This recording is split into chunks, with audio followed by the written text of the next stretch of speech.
the book Dragon Slayer. It's not fair. I want to go home. Where do you think they go? You actually believe that? Do you think about them? Like they'll listen to me. Then what? This is a suffering dreamland. I was born here. They took everything from me. Something is happening. They're coming.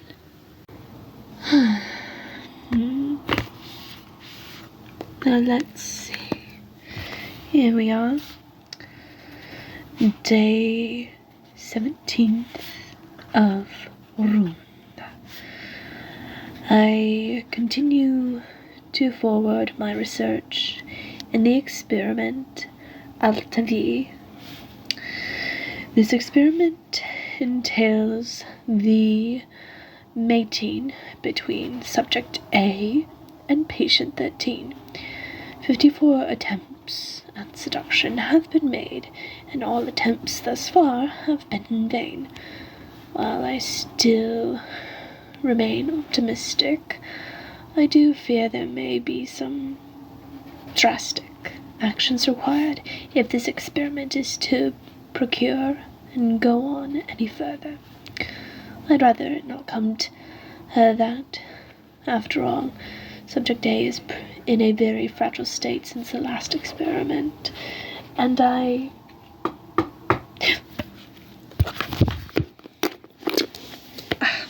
Come in. Come in.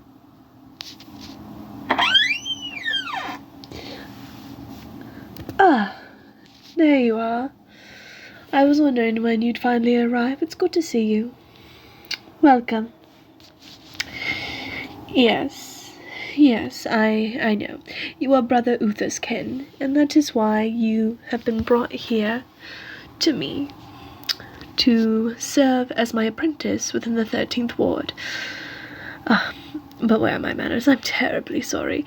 I am Matria Alasique, and it is wonderful to meet you, dear. Come, sit down. Make yourself comfortable. Yes.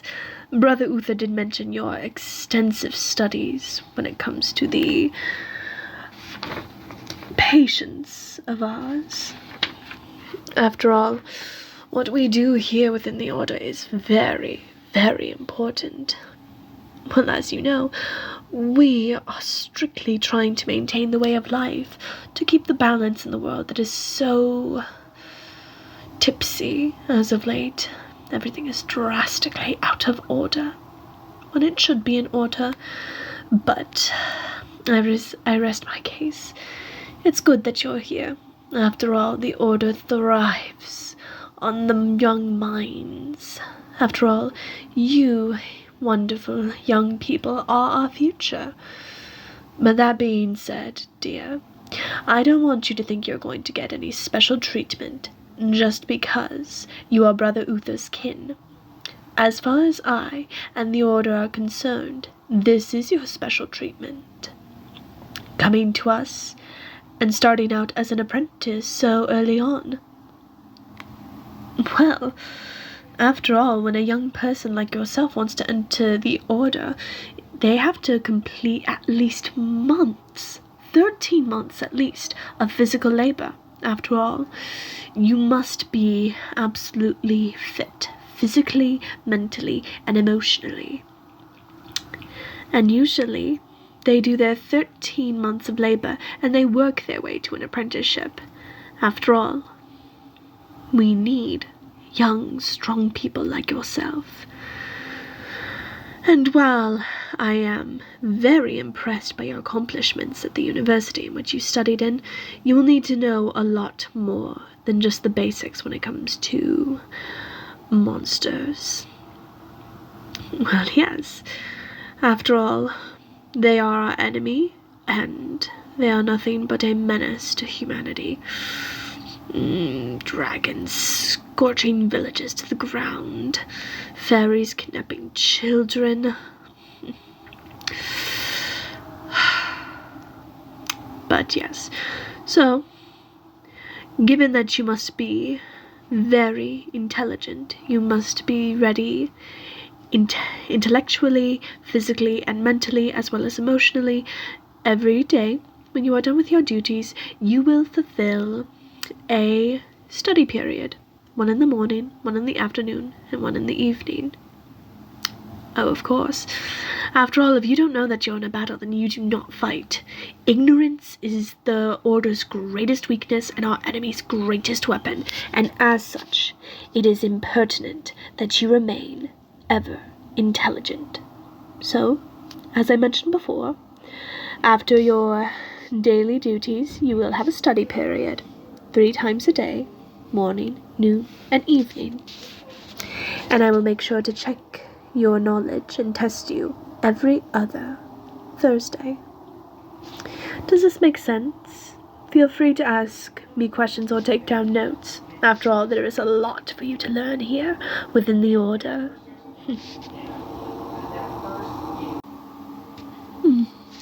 Good. I admire that confidence, but you must look out for overconfidence. Cockiness is another weakness that the Order will not tolerate.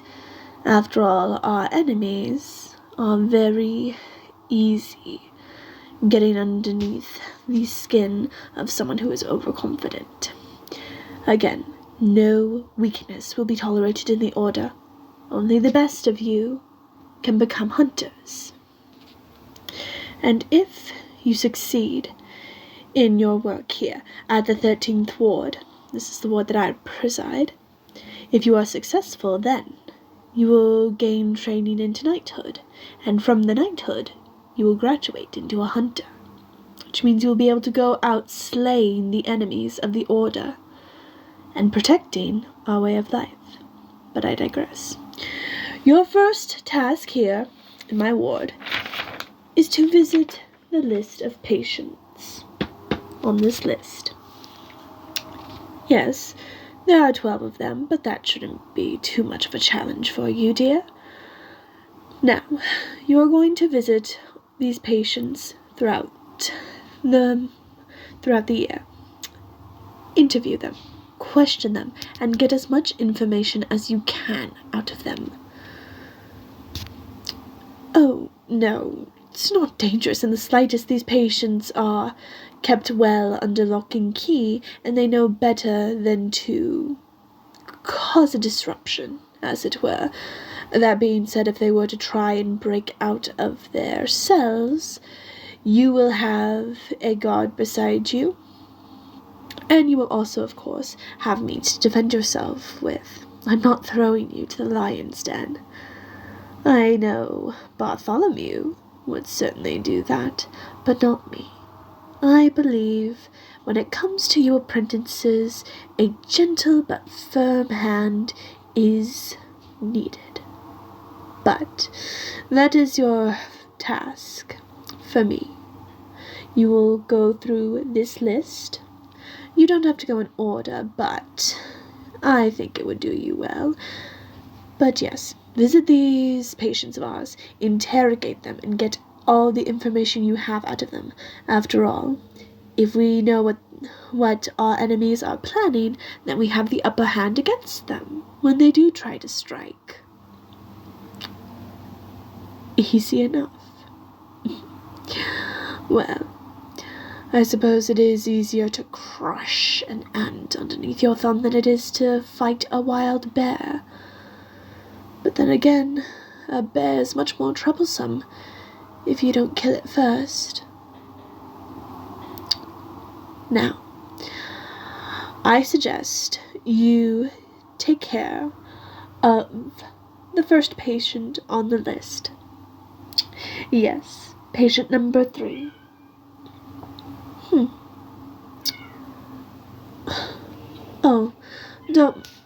Don't mind that, dear. That is just my cat, Lavinia. She's probably hunting for mice and keeping the guards company. She also is of great help here in the Order. She was actually a gift from my husband. May his soul rest peacefully, but I digress. Anyway, I suggest you go after the first patient on the list. She's called patient number 3. We don't bother with names. And when you visit her, I suggest you do not tell her your name either. Why? Because she is a fairy, and fairies are very dangerous. One of many dangerous entities that dwell among our enemies. Any questions?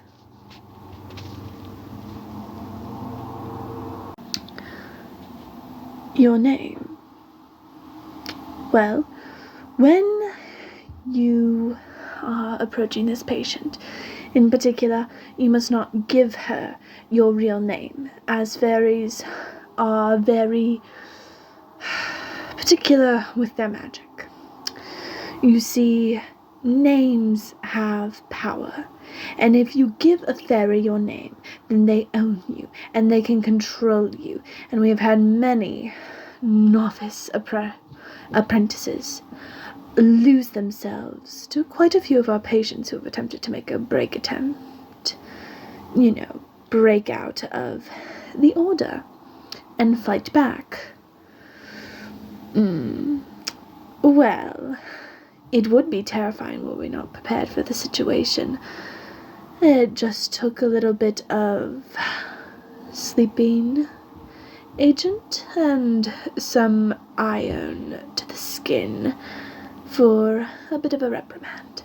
After all, the order does not tolerate things like that, or take them lightly. Why iron?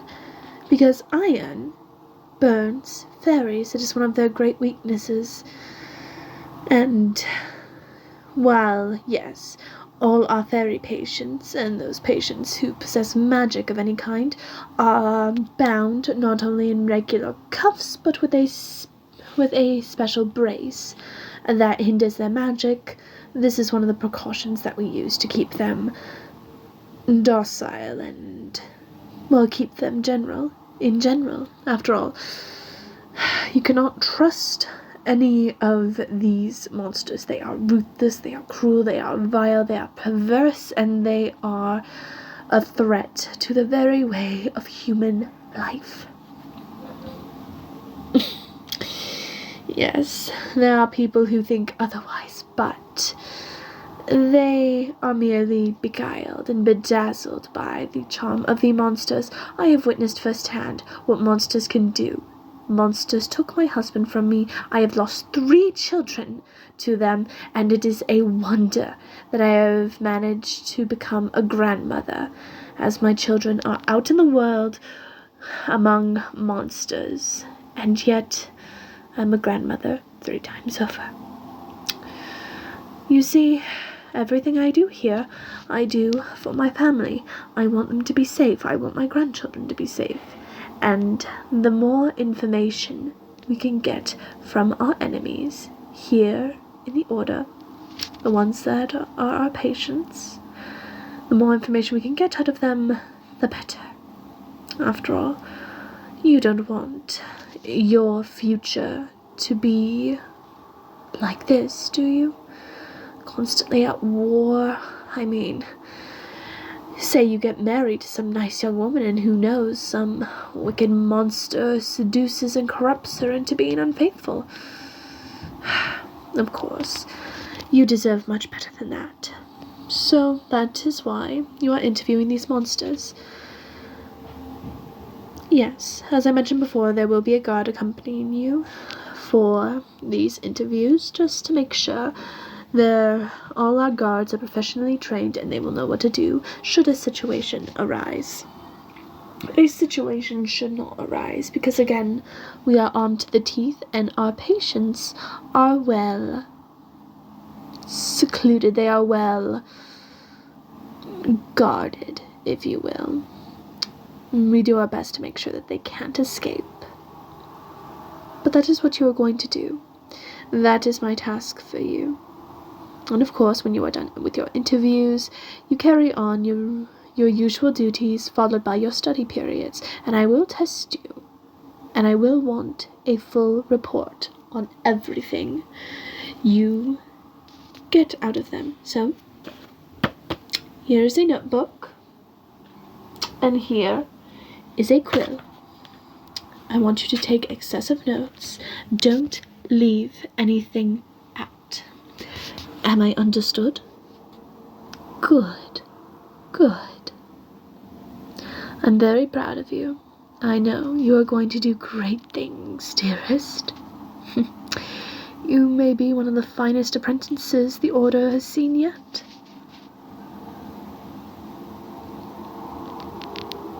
Yes, Judge Andrusko does reside here, but he is away on important business matters. He is currently at one of our strongholds within the Fourth Kingdom. Yes, the Order has quite a few strongholds in the world, though with every stronghold we have, our enemies multiply faster. But that is why we throw ourselves into our work, especially here in the 13th Ward. I and several other of my brothers and sisters here in the Order study our enemies extensively, and we are trying to find ways to continually arm ourselves in the never-ending battle that is between us. Oh dear, don't mind those sounds. That is just some of the brothers and sisters testing a new experiment, as it were. What do I focus on? Oh, well, I focus on the healing aspects, and I, of course, tend to any of the events, should they occur. After all, we may keep them separated, but, well, monsters have a way of procreating, as it were. Those urges to mate and whatnot. Oh, one of my sisters, I don't know how she manages to stomach it, but she actually studies their mating rituals. It's not low, dear apprentice. After all, you know what they say. All's fair in love and war. And we are most certainly at war with our enemies, these monsters. Anyway, but I have found that the patients on your list have given me plenty to work with, let's say. Anyway, as such, it is important that you always maintain the upper hand and do not let yourself be swayed, because monster women are exceedingly beautiful. However, you are stronger than that, and the only fit woman for you is another human woman. Anyway, well, it seems Brother Marlowe is playing his music loud again. Trying to serenade the monsters again. I don't think it'll work, but I'm glad he's trying. Anyway, I'll leave you to interviewing the first patient, and the best of luck to you. Remember, I want you to report to me everything that you hear. How did the Order form? I thought they taught you this in your university, but if you insist on having a brief history lesson, Judge Andrusko formed the Order when he lost the love of his life to an elven prince. Poor dear. And as such, the Order has become a safe haven for many who have had themselves wronged or jilted by various monsters. What about me? Well, again, I've lost monsters. I have lost Anyway, I'm terribly sorry. It's been a very long day and I'm starting to get tired. I have lost many loved ones to monsters. I lost my husband in a worm raid. I have had 2 children that I have lost. And again, it is a wonder that I am a grandmother. But my personal stories, I may have to go downstairs and talk with them later. Anyway, my history is not what you're here for. You are here to grow and to learn and to eventually become a hunter, to aid the Order. Now go. Begin your interview, and again, don't leave out a single detail. Alright? Good luck, apprentice.